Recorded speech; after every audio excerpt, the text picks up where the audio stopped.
Doctor Krishna Sharma ji ने रसायन विज्ञान पर बहुत ही अच्छी बातें बतलाई और उसके सारे जितने भी गूढ़ पक्ष थे उन पर चर्चा की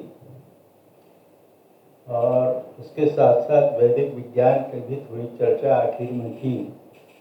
मैं बहुत ही संक्षेप में वैदिक विज्ञान, वेद विज्ञान क्या है और किस तरह से वह हमें लाभान्वित कर सकता है उसकी चर्चा करूँगा, क्योंकि आप ब्रिटेन से सर्विस वहाँ कर रहे हैं भारतीय, तो मैं उसी का एक आपको एक घटना बताना चाहता हूँ कि आधुनिक विज्ञान, चाहे वह केमिस्ट्री हो, फिजिक्स हो या जो भी क्षेत्र हो, उसमें बहुत आगे तक जाकर और क्या जीवन के सृष्टि के गूढ़ पक्ष हैं उनको वह डिकोड कर रहा है, डिफाइन कर रहा है। लेकिन जो फिजिकल साइंस है उसकी एक सीमा है। उस सीमा के बाद सृष्टि और जीवन का जो डिवाइन एग्जिस्टेंस है वहाँ से वेद विज्ञान शुरू होता है। फिजिकल साइंस जहाँ समाप्त होता है उसके आगे वैदिक विज्ञान शुरू होता है।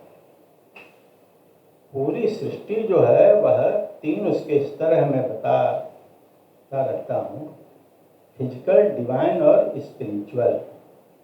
आदि भौतिक, आदि दैविक, आध्यात्मिक। तो आदि भौतिक फिजिकल एस्पेक्ट में जो कुछ भी जितना भी विज्ञान आगे जा रहा है, मेरा ये सौभाग्य रहा है कि पूरे विश्व के जितने विकसित देश हैं, डेवलप्ड कंट्रीज हैं, वहाँ से स्कॉलर आते रहे हैं और वहाँ जो अध्ययन का स्तर है, मुझे बहुत अच्छा लगा कि हमारे डॉक्टर प्रोफेसर मिश्र जी जो हैं वह विदेशों में भी अध्ययन किया है, अध्यापन किया है और यहाँ कर रहे हैं, तो वो समझ सकते हैं भारतीय स्तर आधुनिक विज्ञान का और पूरे वैश्विक स्तर पर जो उसका क्रम है किस तरह से उसमें एक अंतर है।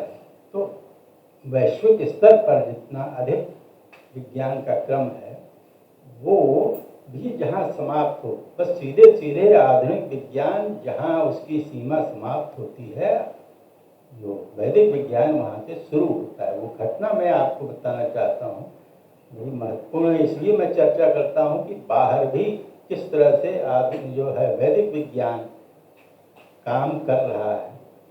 एक साल्वे मैकेंटोस, इंग्लैंड की ही एक लेडी स्कॉलर, उसको कैंसर हो गया और वो कैंसर 3rd स्टेज पर चला गया और वहाँ के जो हॉस्पिटल में वहाँ डॉक्टर्स ने कहा अब तुम बच नहीं सकती, तुम्हारी लाइफ केवल 1-1.5 महीना बस है, और उसको कह दिया बस उतना ही। अब ऐसी स्थिति में बाहर विदेशों में भी सब जानते हैं वेद क्या है, भारतीय संस्कृति क्या है, ईश्वर आदि की बात। तो उसके मन में आया कि जब हमारा 1-1.5 महीने ही तक समय है जीवन का, तो क्यों ना कुछ पूजा पाठ का आध्यात्मिक स्वरूप है उसको मैं कर लूँ, क्योंकि और सारे फिजिकल एस्पेक्ट में जितनी भी दवाइयाँ थी ये सब तो पूरा वो ले चुकी थी और डॉक्टरों ने जवाब दे दिया। तो वहाँ एक जो है वैदिक विद्वान ये हैं, वहाँ कई लोग हैं, जाके वो वहाँ गए, उनसे कहा हमें एक आप छोटा सा कोई मंत्र या श्लोक दे दीजिए, हम उसको पढ़ना चाहते हैं।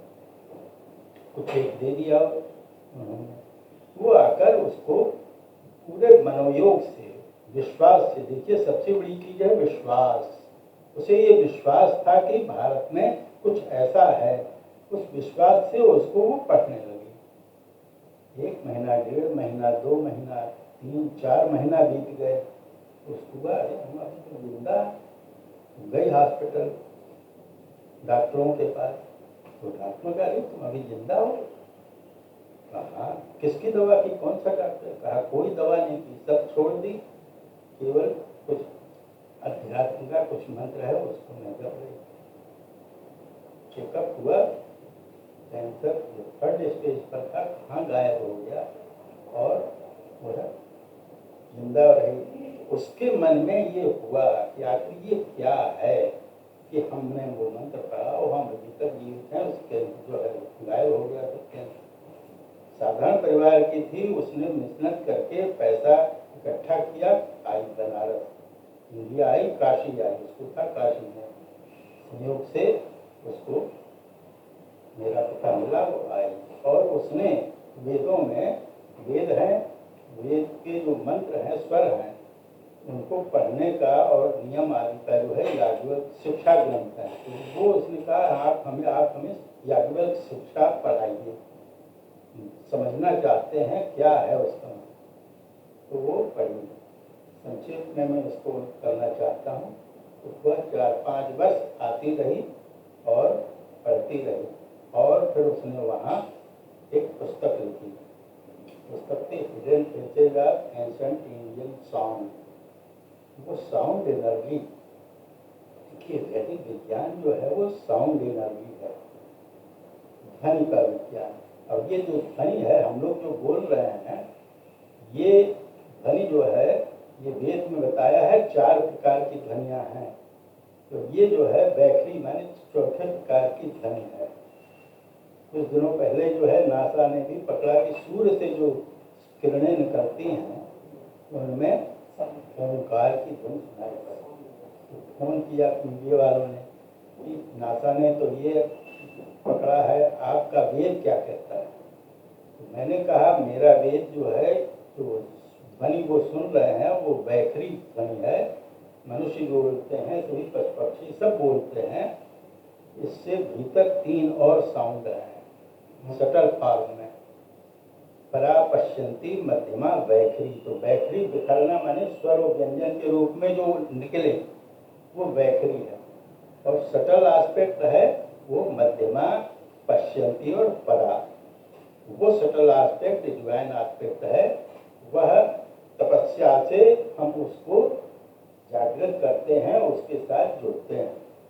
एक उदाहरण उपमा देख लीजिए कि जो फिल्मी सॉन्ग जो है या शास्त्रीय संगीत, तो अच्छे तो संगीतज्ञ हैं, गा रंगाते हैं, हम लोग भी उसको दोहराते हैं, लेकिन हम लोग जो दोहराते हैं वो गाना है गा लेते हैं, लेकिन वो उसकी मिठास वो हृदय को स्पर्श नहीं करता है, और क्योंकि वो स्वर में गाते हैं। तो ये बैखरी भी जो है उसके हिडन एस्पेक्ट हैं, उसमें भी जो है ध्वनि है, साउंड फॉर्म टच है।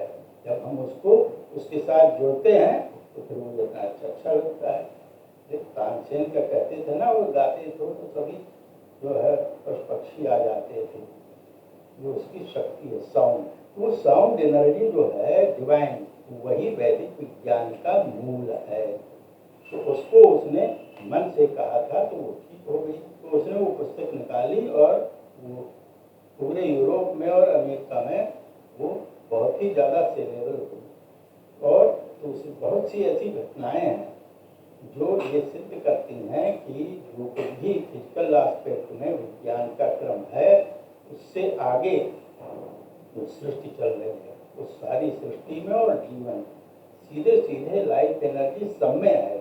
वेद ये मानता है कि चेतन अचेतन जैसे हम अलग अलग कहते हैं, सब में जीवन है। वो रीजनिंग के साथ हम उसको सिद्ध भी कर सकते हैं, समय नहीं है, लेकिन मेरा कहने का मतलब इतना ही है कि जो वैदिक विज्ञान है वो साउंड फॉर्म है, डिवाइन साउंड फॉर्म, और उसको तपस्या से हम अर्जित करते हैं। और ऋषि महर्षि लोग उस प्राण शक्ति को जागृत करके और फिर जो भी चाहते हैं वो करते हैं। जो भी चाहते हैं मैंने अपने मन से नहीं चाहते हैं, जो सृष्टि का क्रम है ईश्वरीय क्रम उसको आगे बढ़ाते हैं।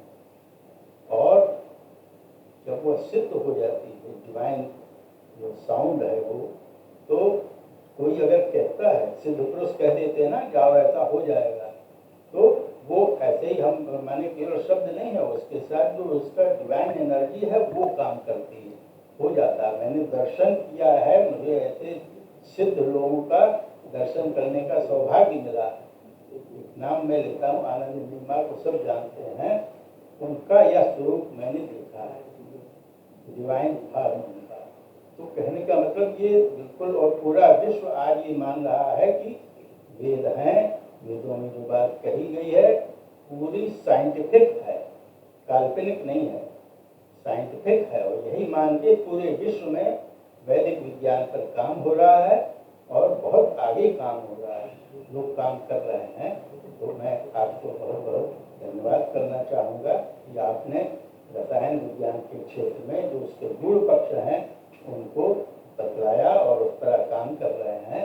और उसी के साथ साथ आप जो हमारा वैदिक विज्ञान है उसके भी थोड़ा सा आपकी जिज्ञासा है उसको समझने का प्रयास करें, उसके साथ जुड़ें और जीवन की जो पूर्णता है उसके साथ आगे बढ़ें। इतना ही कहते विराम देता हूँ। धन्यवाद।